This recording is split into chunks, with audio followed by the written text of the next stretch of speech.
ঈদ হয়, প্রায় 100-এর উপরে ঈদ হয়।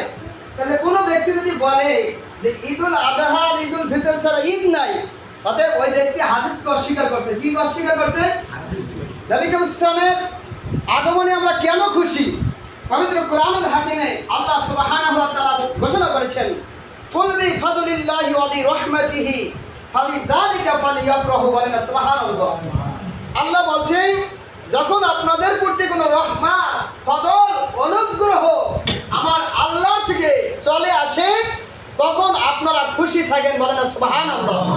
আমার প্রশংসা, আমার প্রতি আপনারা সন্তুষ্ট থাকেন। বলেন সুবহানাল্লাহ। আপনাদের কাছে আমি জানতে চাই, নবী আমাদের জন্য এসেছে, এটা রহমত না গজব? এটা ফজল না গজব?